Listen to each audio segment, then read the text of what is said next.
If you do a perfect impression of a very famous person that everybody knows, good. You never know. You may get a use for that someday.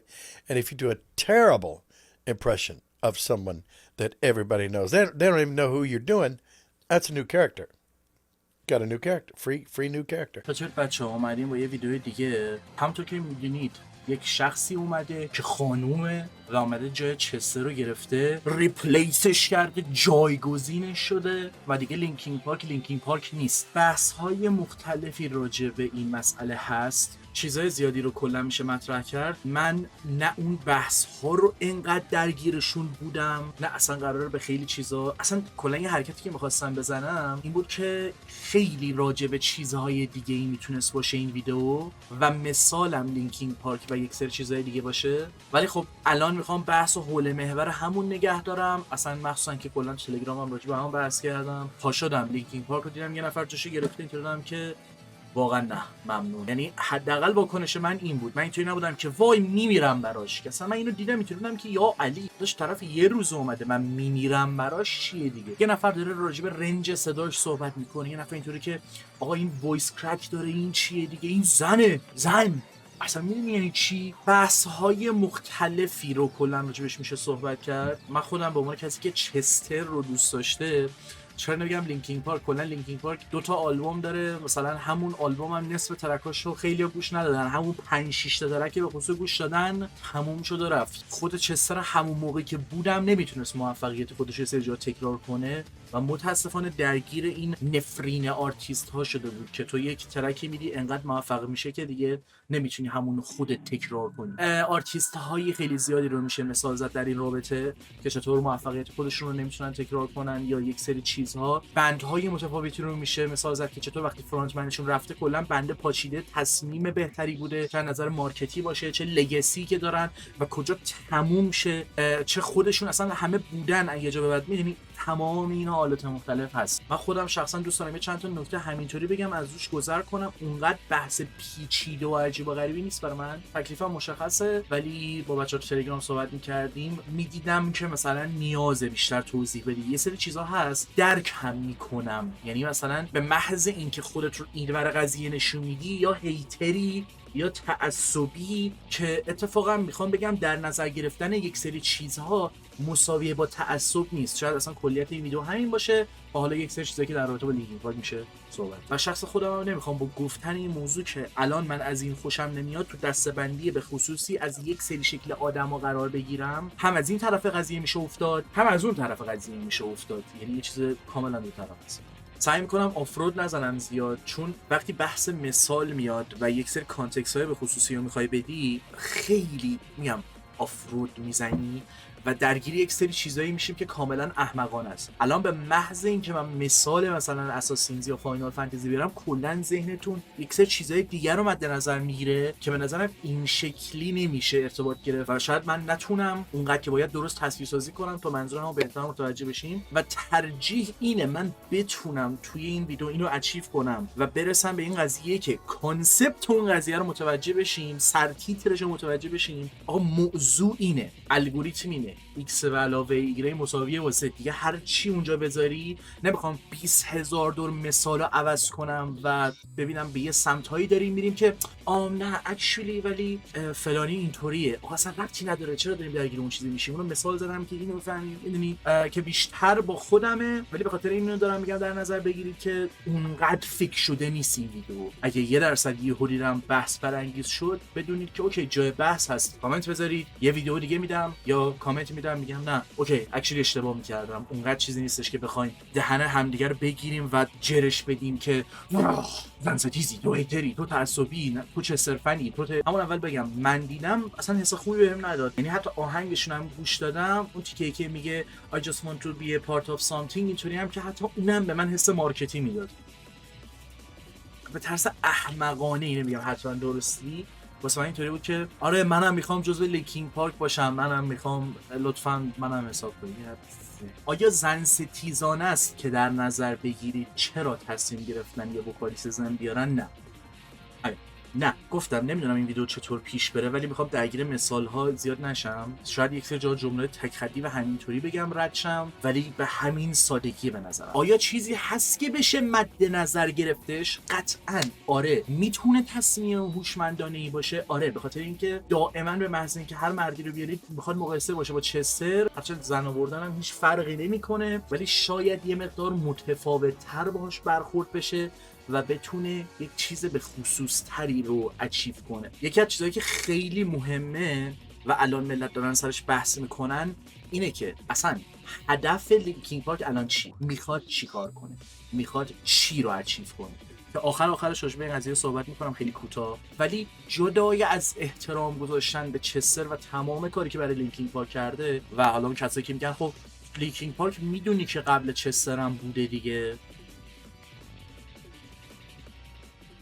مهم اینه اگه میاد یکی از مهمترین چیزایی که من واسم اهمیت داره اینه که سعی نکنه یک چیز به خصوصی رو تکرار کنه و بهتره که امضای خودش رو داشته باشه یا ببینه هویت لینکین پارک و امضایی که داره چیه، در اون راستا تلاش کنه و اون رو بهتر کنه اگر که میتونه، یا آتیش درونش رو دوباره روشن کنه برای مخاطبهای موسیقی. تمام صحبتایی که میشه از هر نظر در نهایت به نظر من احتماله ما هزار حالت مختلف رو میتونیم در نظر بگیریم و همش رو پیش بینی کنیم، اما یهو 1001مین اتفاق بیفته و هممون سورپرایز شیم که اگه اونطوری باشه من خیلی خوشحال میشم، خیلی بهتر، چرا که نه، به بهترین نحو کارشون رو انجام بدن. و خب الان این چیزایی که میگم احتمال دیگه ممکنه اگه بخوان صرفاً امضایی که داشتن رو تکرار کنن، دوباره اچیو کنن چیزی که اون موقع کردن رو، هیچ وقت نتونن و تبدیل به یه فیلیر بشن. از اون طرف اگه قراره ریدیفاین کنن لینکین پارک رو، چطور این کارو میکنن و چطور اونجا ممکنه خراب کنن. میدونی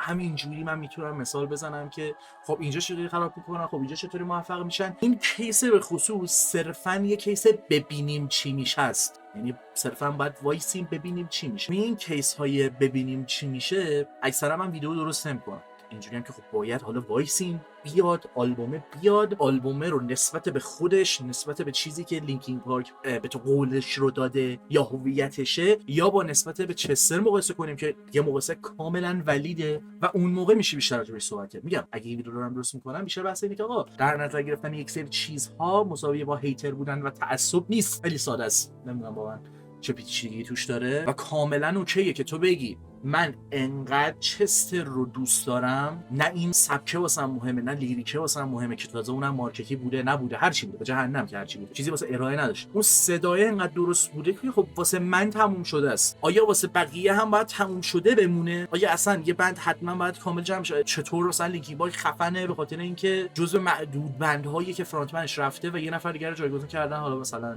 داره ادامه و واقعا ویدیو همینه. یعنی اصلا به نظر من بحث بیشتری اصلا نمیدونم چرا به هر بهونه‌ای باید با مشت هم دیگه کتک بزنیم. مشکل اینه که حتی ما وای نمیسیم که مثلا کسی بخواد صحبت کنه ببینیم چقدر داره چرت و پرت میگه که بعد مشتمون رو آماده کنیم. ما اینطوری وایسادیم یارو میاد جلومون یه مشت تو صورتشه، دهنشو وا کنه که دیگه اتفاقهای دیگه هم میفته. آقا خیلی ساده است، در نهایت اون آدم بازم امضای خودش رو داره. اگر میخواد امضای یک نفر دیگر رو داشته باشه، مثالهای زیادی نه تنها توی موسیقی بلکه تو مدیوم های مختلف هست که میشه زد که آقا یه موقعی طرف اومده یه موزیکی رو کاور کرد، اصلا مستقیم همون بوده، به عنوان ادای احترام، لگسی، تاریخچه، این اون فلان، هزار تا کوفت زهرمار، و طرف خود سازنده اصلا اینطوری کرده که آقا این اصلا که اصلا من نیست، اصلا جوری که تو خونی برای توه.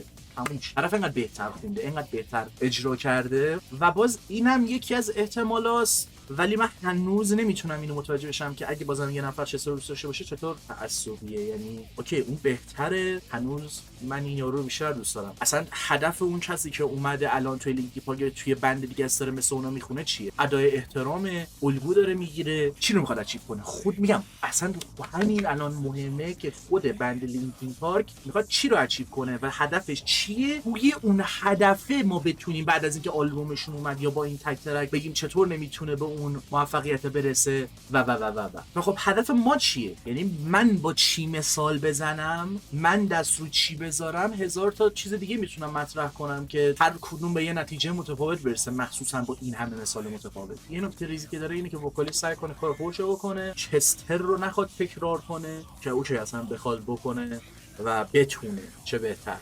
به همین سادگی. یه چیزی که نوشتم، حالا جدا از این رپلیکیت نکردن چستر و هویت لینکین پارک متوجه نشدن اینا دارم نگاه میکنم، این بحث اینه که اگه فلان چیز همون باشه صرفا اسمش عوض شه چه فرقی میکنه، که من یه همچین واکنشی دارم نسبت بهش.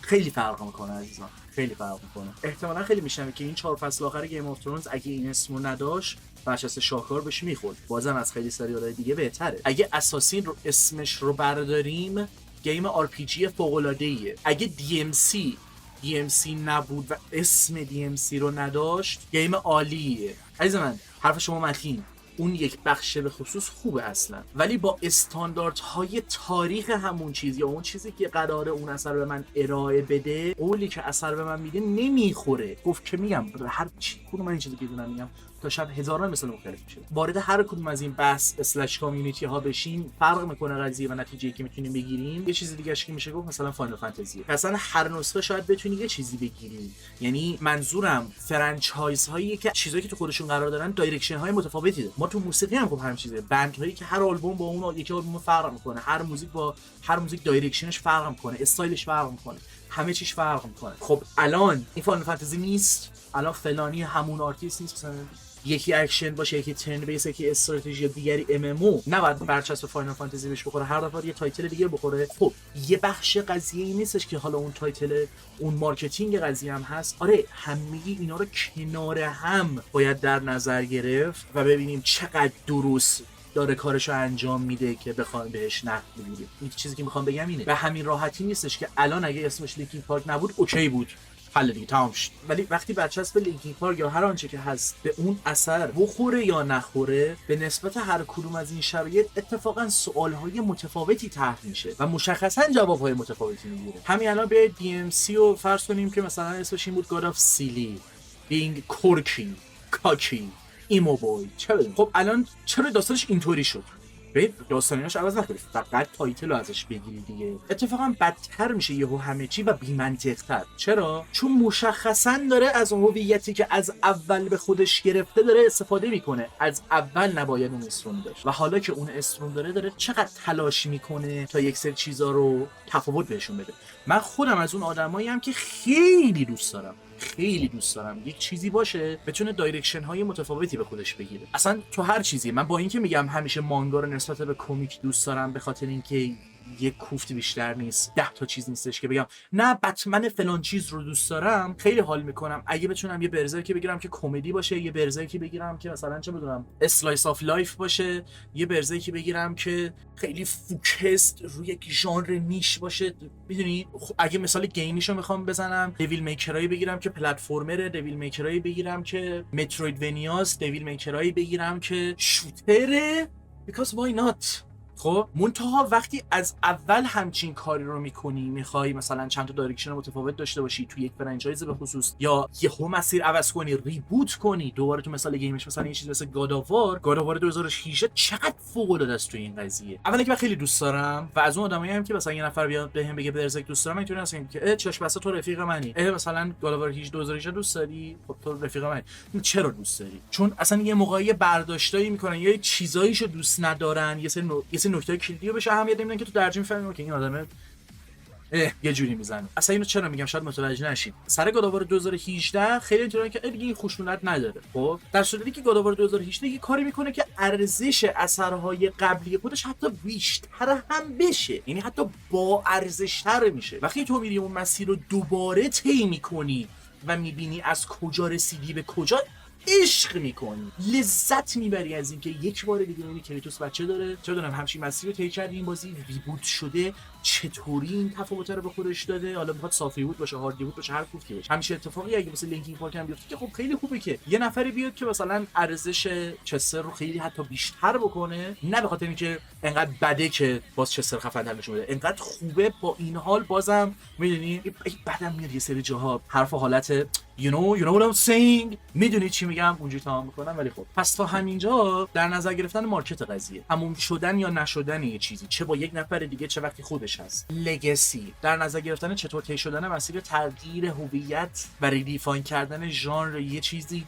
تکرار یا اچیو کردن چیزی که یه نفر دیگه به دست آورده، تغییر به خصوصی که باعث میشه امضای یک چیزی عوض بشه، حالا هر چی باشه، چه فرانتمن میخواد باشه، چه درامر میخواد باشه، میخواد AC/DC باشه، گوست باشه، موزیک باشه، هر چیزی باشه، این پکیج‌ها چطور کنار هم کار میکنن و شاید همش اومد کنار هم قرار بگیرن. آقا تو شرایط مختلف سوال‌ها و جواب‌ها فرق میکنن، مسائل پشت پرده و روی پرده‌ای که مربوط به چیزهای مختلفی میتونه باشه، از تگ تا لیبل زدن یا قرار گرفتن یک سری چیزها و اون محصولی که میخواد ارائه بده. و اینکه همین الان گفتم بعدم نمیاد یک چیزی چند تا دایرکشن متفاوت داشته باشه یا یهو دایرکشن عوض کنه. نکته چیه که باعث میشه خب با تمام این چیزایی که گفتم یه نفر اذیت بشه از این که مثلا چرا یهو این اتفاق داره میفته؟ متاسفانه مثال ما گفتم خب فقط راجع به لینکین پارک نیست، من می‌خواستم راجع به یه سری چیز دیگه صحبت کنم با این مثال بزنم. خیلی موقع‌ها اثرا وقتی میخوان جایگزین بشن اتفاقا، یعنی میخوان جای اون چیزا رو به زور بگیرن، حالا به بهونه‌های مختلفی که الان به شکل‌های مختلفی باهاشون درگیریم، اپیلینگ تر باشه واسه وسترن آدینس، واسه مدرن آدینس ها باشه، واسه تمام آدینس ها باشه. چیزهای مختلفی که مثلا دارم میزنم بیشتر مربوط به گیمه، دارم در نظر میگیرم که امیدوارم گیمرها این ویدیو رو ببینن و برای همین با این مثالا بهتر متوجه بشن. متاسفانه چون قضیه پیچیده است و خیلی چیزها باید درست کنار هم قرار بگیره و درست هندل بشه و خیلی نمیتونن این کارو بکنن، باعث میشه که دوباره تو همین مثال DMC که میاد اینا گفتن آره ما یه DMC اونطوری میدیم یه دونه اینطوری، دو تا مسیر متفاوت، در صورتی که قشنگ توهین بود. قشنگ اینجا میگه چی داره میسازه؟ این تعریف سابجکتیو کول رو داره عوض میکنه، میگه نه کول معنیش این نیست، ابجکتیولی الان معنیش عوض شد. حالا چرا رفتم مصاحبه ماه بعد خودم هم توی این باگه میافتم که یه سری مثالا رو میزنم درگیر داستانهای مربوط به اونا میشم، یهو بحث میره به اون سمت. ولی خب دیگه این آخر ویدیوه. اگه ما با یه چیز جدیدی طرف باشیم، یه چیز دیگه ای رو کامل خراب نکنه، هدف و مسیر درستی داشته باشه، واقعا ایرادی توش نیست. و همونطور که گفتم یه ببینیم چی میشه دیگه است. مهم نیست من چی میخوام، ما چی میخوایم، مهم اینه هدف خودشون چیه. چون من از این آدما نیستم که اون چیزی که مخاطب میخواد رو بهش بده. do your fucking job. مخاطب نمیدونه چی میخواد. مهم اینه که هدف خودشون چیه و ببینیم اون هدف رو میتونن اچیو کنن یا نه و چطور هم چیزی میتونیم متوجه بشیم، یا بیان رودمپ بدن که ما بیایم دخالت کنیم، یا خب آلبومو بدن بعد حالا ببینیم چه خبره. صرفا من هایپی ندارم، دنبال خواهم کرد، ولی من اصلا نمیخوام که چستر رو تکرار کنن. اون برای من یه چیز دیگه است. تموم شد، همون رو گوش میدم و تموم شده است. آقا کسی یکی میاد میگه نه تموم نشده، نه تموم شده است. چستر مرد. خود چستر زنده بودم نمیتونه دوباره همون آهنگا رو بده. من همونا رو گوش میدم، لذت میبرم. آلبوم جدید اینا هم بیاد چیز خوبی باشه یا گوش میدم لذت میبرم یا نمیبرم. تعصبی بودن یه سری درگیریایی که این برابر تو اینترنت هست واقعا متوجه نمیشه. امیدوارم که سر این قضیه اگه درگیرید یا حوصله ندارید میخواید به یکی بگید آقا من الان این لینکین پارک الان دوست ندارم. خب چرا دوست نداری؟ 30 دقیقه باز باید بر تو هم حرف بزنم. ویدیو منو بفرستید و همون حرف باشه، یا اصلا تا یه حدی هم که شده باعث شده باشم که یه مقدار بحثا جمع جور بشه. چون خودم تو تلگرام اینو گفتم، دیدم که سمت‌های مختلفی میتونه بره، اینجوریه که بذار یه ویدیو هم بدم، جالب میشه که احتمالاً اگه بتونیم راجع بهش صحبت کنیم و اینا. و بهونه خوبی هم هستش که بالاخره من تو پلیلیست آشغال موزیک یه ویدئویی داشته باشم، به خاطر اینکه خیلی میخوام راجع به موزیک صحبت کنم. ویدیو دارم کلا ریاکشن به موزیک آرمورد کور 6، موزیک گیم باشه، چه میدونم رپ فارسی باشه، رپ خارجی باشه، همین بیف کندریک لامار و دریک باشه، چه میدونم راجع به گوجیرا میخواد باشه، هر چی میخواد باشه صحبت کنیم این حرفا. و امیدوارم که این یه استارت خوبی برای این قضیه باشه. ویدیوها دراماتوری نباشن. دوست ندارم راجع به دراماها صحبت کنم، دوست دارم راجع به اون حسی که اون موزیکه مثلا برای ما در میاره صحبت کنم. شاید یه موزیک به خصوصی هست، همین تلگرام یه مقدار راجعش نوشتم، اوورال ساوند آف پین، این یه حس به خصوصی داره که خب من دوستم راجعش صحبت کنم. ویدیو اون شکلی دوست ندارم، این ویدیویی که میدم درامای مربوط به موزیکی باشه، ولی خب درگیرم با این قضیه، یه مقدار دخالت داشته باشم بدم نمیاد. همین، چیز دیگه ای نمیمونه. امیدوارم که این ویدیویی که مد نظرم رو بتونم درست کنم. طبق معمول باز ویدیو طولانی شد. همتون و شب و روزگار خوش.